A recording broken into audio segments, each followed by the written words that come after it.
Merci Léonard, merci Isabelle. Cette journée effectivement croise les approches et celle que je vais proposer traite de la médiatisation à un moment bien particulier de la sécurité routière et donc de la médiatisation des accidents de la route. Et le titre que j'ai souhaité vise à témoigner de la banalité, du degré de banalité dans lequel étaient tenus les accidents de la route, les morts routières, ce que les anglo-saxons appellent les fatalities. Nous aurons l'occasion d'y revenir.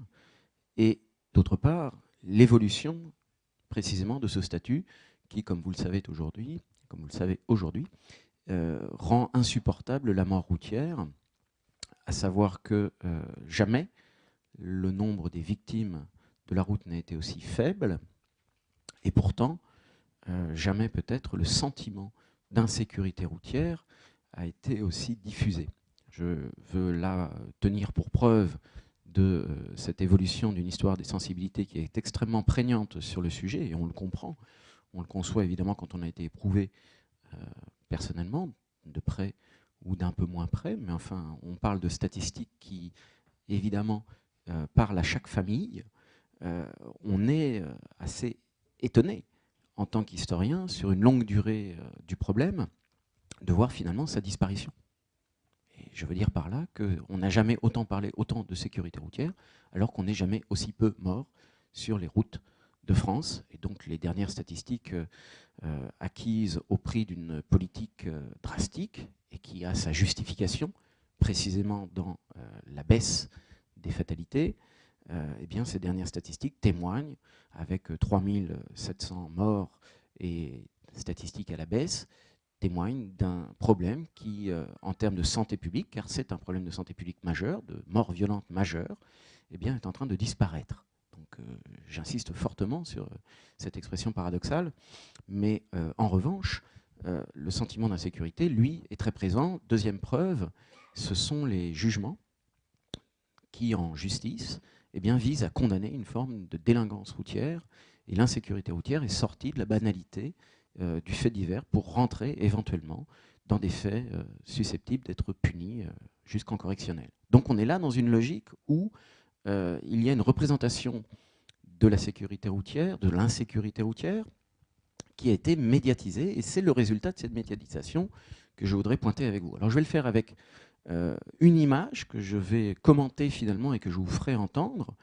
Je la ferai entendre, comme je l'ai fait il y a désormais 8 ans, lorsque j'avais réalisé pour France Culture toute une série sur l'histoire de l'automobilisme, et c'était les fonds baptismaux de l'automobilisme comme notion, et je vais y revenir dans un instant, et il y avait eu tout un documentaire, donc produit avec une équipe de réalisateurs de France Culture, pendant 1 heure, autour de la sécurité routière et de l'image que vous avez là sous les yeux, vous la verrez mieux tout à l'heure, vous l'entendrez aussi un peu, c'est-à-dire l'image en 1973 de l'incarnation, un instant fictive, de la mort routière, c'est-à-dire qu'on avait demandé aux habitants de Mazamet, petite ville, dont le nombre d'habitants correspondait quasiment exactement au nombre des victimes routières. Et donc ce chiffre totalement abstrait des 16 000 morts, et plus, on va y venir, ce chiffre totalement abstrait eh bien, prenait le temps d'un happening, et le mot avait été employé par les réalisateurs à l'époque de cette fiction,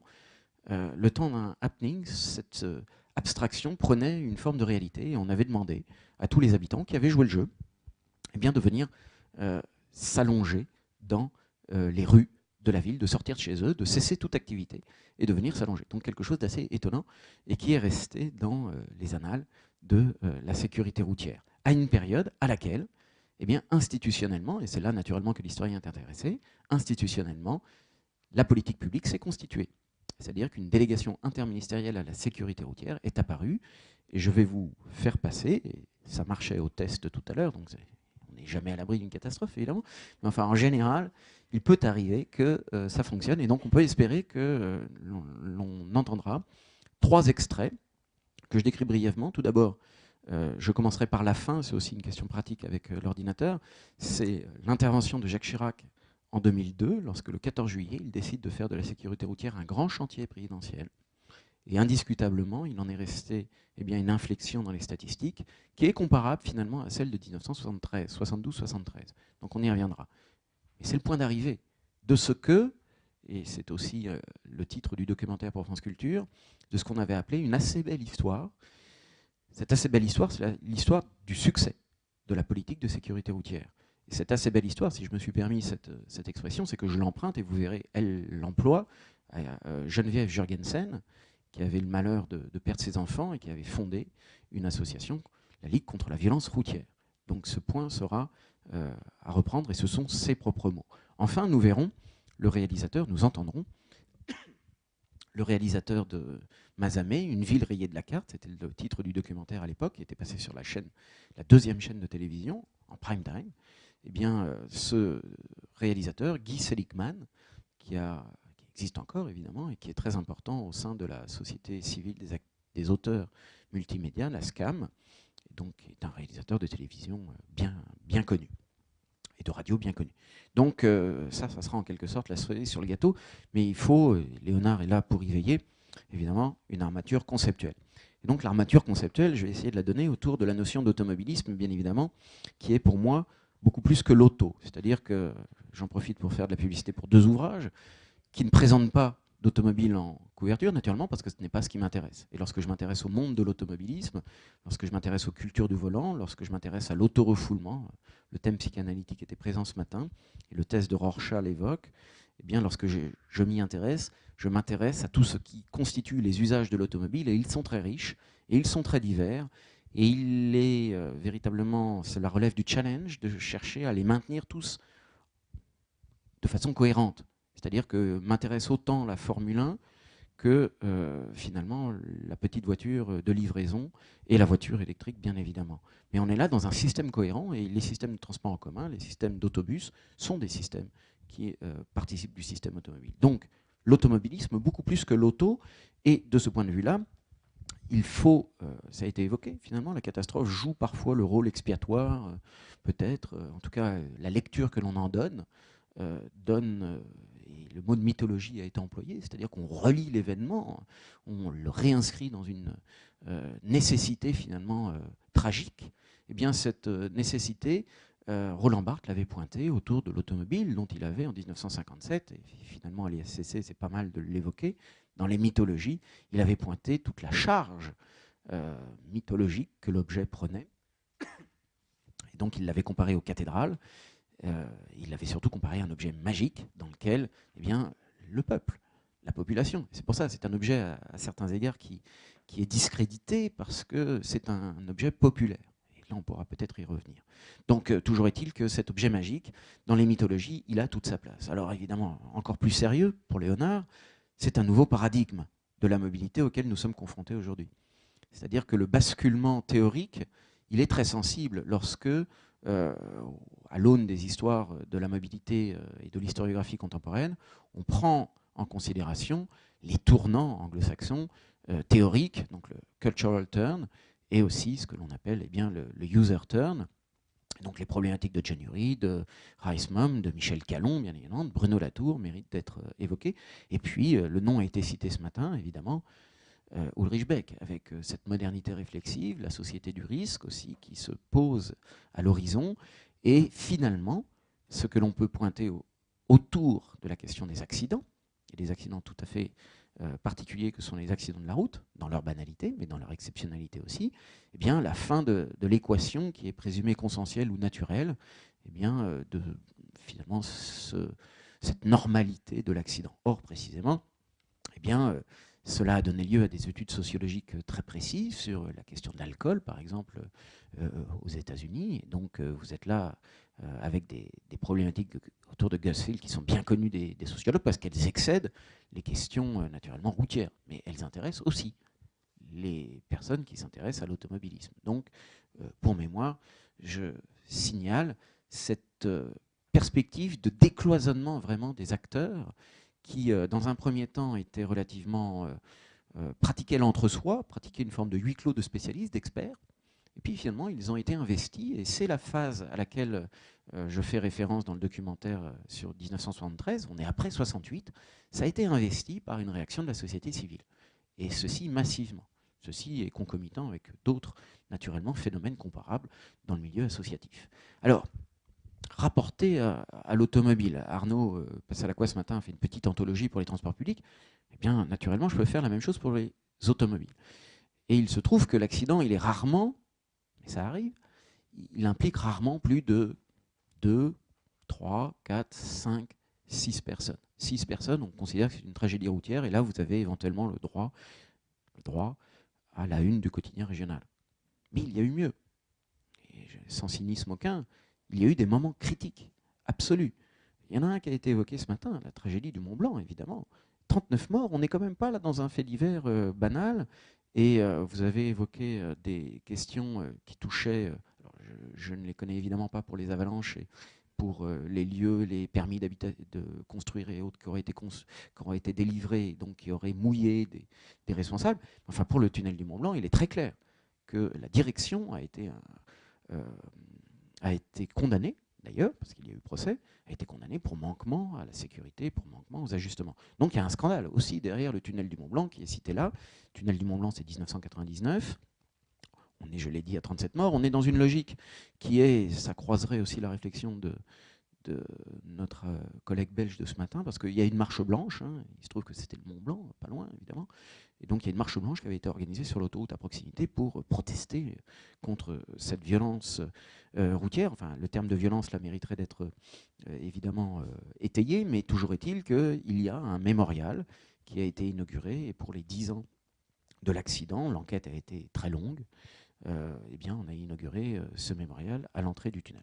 Peut-être pas pour les 10 ans même, enfin, toujours est-il que le mémorial est arrivé dans la foulée. Il y a d'autres moments où l'insécurité routière a été tout à fait à la une. Nous sommes là en 1986, je procède par régression. 1986, c'est le fameux accident de Beaune. 31 juillet 1986, je m'en souviens, en tant qu'enfant à l'époque. Et donc cet accident de Beaune, c'est 53 morts, 44 enfants, de Crépy en Valois. Il y a un monument aux morts qui a été organisé à Beaune, justement réalisé.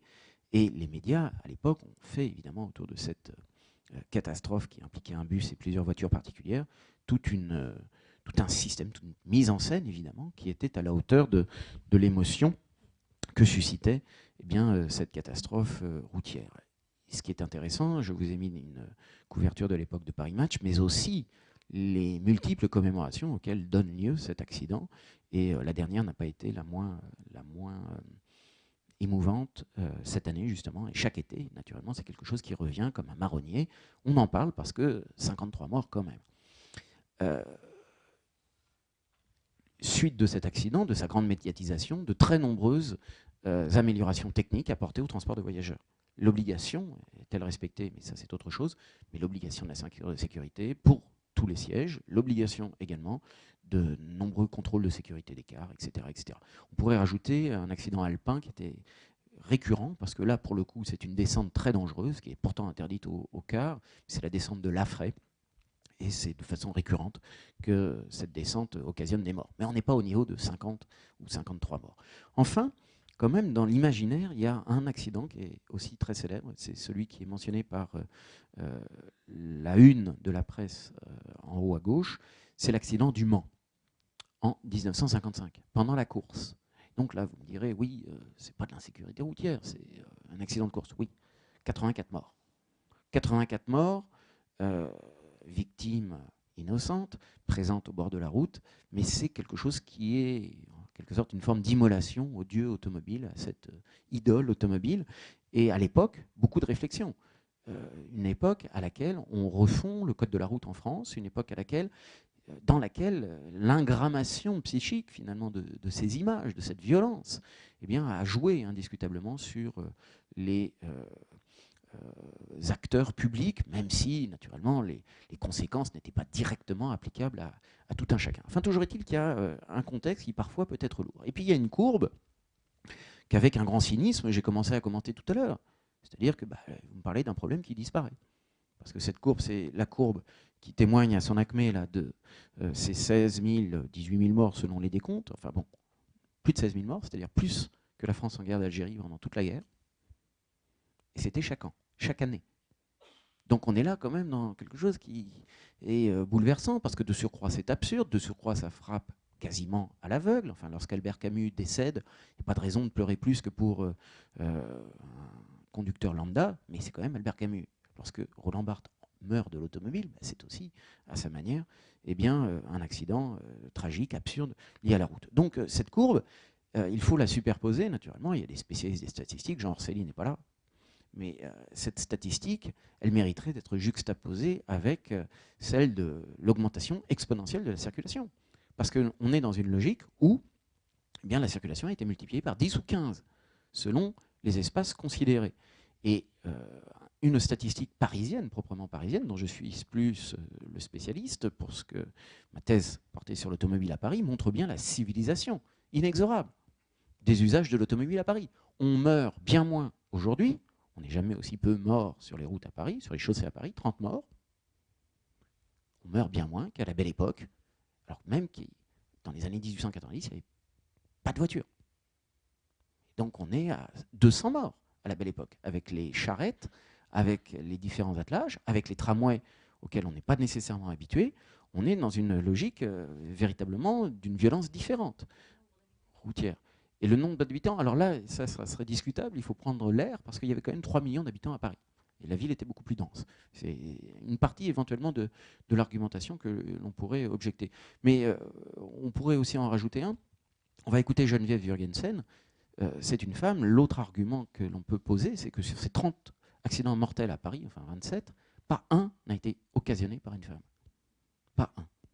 Et donc c'est quand même quelque chose qui est aussi à prendre en considération, parce que la fatalité, dite fatalité, vous allez voir que je vais vite revenir sur cette expression, la fatalité routière, elle est très ciblée. C'est-à-dire qu'il y a des publics à risque. Et les médias insistent, mais rarement, sur les publics à risque. On culpabilise globalement. En réalité, les publics à risque, ils sont très très bien connus. Et à 80%, les femmes ne font pas partie du public à risque, ce que les assureurs avaient bien compris, jusqu'à ce qu'une directive de l'Union européenne oblige désormais, miracle de la parité, eh bien, à relever désormais aussi leur police d'assurance. Donc, on est là dans une logique où le public à risque n'est pas forcément bien ciblé et bien identifié par les médias. Alors, on va sortir de la fatalité, on va sortir de l'hypocrisie monstrueuse de ce débat qui, pour les plus démagogues, tente à dire, bah voilà, à la limite, le problème, on n'en parle plus, on a pris conscience, maintenant c'est bon, passons sur les petits excès de vitesse, on pourrait libéraliser la politique des radars, etc. Bon, on en était là dans les années 50. C'est-à-dire qu'on jouait la vie sur la route à un coup de dé, où on s'en remettait, comme vous le voyez, c'est un timbre de la prévention routière, comme les timbres de la tuberculose au début du siècle, où on recommandait aux automobilistes prudence, discipline et courtoisie. Et puis c'était un ange qui vous recommandait cela. Et donc il y a bien cette idée que voilà, bon, bah, ça passe ou ça casse. Finalement, c'était pas mon jour, j'ai eu mon accident, mais je roulais à 150, c'est pas de chance. Il y a quand même là des éléments qui ont été revus, et cette politique, Mazamet en 1973, ce documentaire a représenté un tournant. Cette politique ne pouvait pas tenir avec les degrés d'hécatombe atteints au début des années 1970. Et donc ce que l'on a constaté depuis, eh bien, c'est ce que j'ai appelé par ailleurs une nouvelle objectivité du regard, avec toute la Neue Sachlichkeit allemande, des expressionnistes qui ont montré des corps déchiquetés dès après la Première Guerre mondiale. Eh bien, on est là, dans cette nouvelle objectivité du regard sur la sécurité routière, à partir des années 1970, 80, 90, 99, c'est la publicité de Raymond Depardon sur la route fleurie. Et la route fleurie de Raymond Depardon, ce sont évidemment, si vous pratiquez les routes départementales en France, c'est très fréquent, eh bien, des petits bouquets qui honorent des personnes mortes sur la route. On en connaît beaucoup dans le sud-ouest. Et donc, de cette politique-là, eh bien, un nouveau regard a émergé. Et, à coup sûr, c'est cette prise de conscience occasionnée et soutenue par les pouvoirs publics au début des années 1970 qui a transformé véritablement le statut de la mort routière. Et on a basculé de quelque chose qui relevait de la fatalité, de la catastrophe. On n'a pas ergoté trop sur les distinctions, l'accident, la catastrophe. Enfin, c'est pas du tout la même chose. Et donc on passe dans quelque chose qui peut faire l'objet d'une médecine préventive. Et la médecine préventive pour la mort routière, bah, c'est la prévention routière. Et c'est cette politique de sécurité routière qu'une personne que l'on va entendre dans un instant, Christian Gerondeau, a été en charge d'appliquer à partir de 1972, avec des moyens très restreints, avec des images qui se sont voulues frappantes, mais dans un premier temps assez euphémisantes. Et naturellement, Mazamet, il n'y a pas de sang, il n'y a pas la douleur de l'accident. Progressivement, et cela dépend des pays, mais progressivement, on a dévoilé la mort routière. Rien qu'une bande son d'un vrai accident de la route, c'est terrifiant. Et donc vous êtes là dans une logique où le regard a été, grâce à l'amplification des médias, mais qui aussi font attention au public qui les réceptionne. C'est-à-dire que s'ils choquent trop, ça ne passe plus. S'ils choquent trop, on éteint. S'ils choquent trop, le regard se détourne. Et donc il y a un juste équilibre. Et là, c'est évidemment une analyse que je ne mènerai pas, mais il y a des degrés de justesse du ton à adopter et que la sécurité routière a tâtonné pour trouver à sa manière. Alors, comme promis, et c'est ma dernière image avant un peu de son, voilà une image qui correspond au moment où le documentaire a été tourné. Alors le documentaire, il faut le reconstituer, est commandité par la deuxième chaîne de télévision. Vous avez Yves Mourouzi, qui lance depuis le cinéma Apollo de Mazamet l'opération. Et cette opération donc, est diligentée sur place et dirigée sur place par Guy Seligman, il m'a raconté la manière dont il avait mis en scène véritablement, avec haut-parleurs et tout ça au travers des rues, qu'il était très inquiet parce que malgré une grande campagne d'information les semaines qui précédaient, tout ça, à telle heure, tous les Mazamétains sont conviés à sortir. Il y a eu des négociations avec les syndicats et les patrons sur place pour que ce soit compris sur leur temps de travail, mais que les gens puissent s'interrompre. Enfin, des aspects très concrets là, de l'organisation d'une telle émission médiatique, d'un tel happening, il était d'accord avec l'emploi du terme. Donc une petite angoisse. Michel Toriac, producteur à cette époque à la télévision, qui avait organisé et conçu l'émission et qui dialoguait donc avec Yves Mourouzi jusqu'à cet instant T, ce moment où on a demandé à tous les Mazamétains de venir s'étendre sur la route. Alors je reviendrai dans un instant à cela. Je vous ai promis quelques extraits. Alors j'espère qu'ils vont bien marcher. Je vais essayer de le lancer. Donc dans l'ordre, c'est pas la peine de les présenter. Hein. Le premier, c'est Jacques Chirac. La deuxième personne à parler, je retrouverai l'extrait, c'est Geneviève Jurgensen. Et le troisième, ce sera Guy Seligman. Par le fait que les routes françaises sont les plus dangereuses.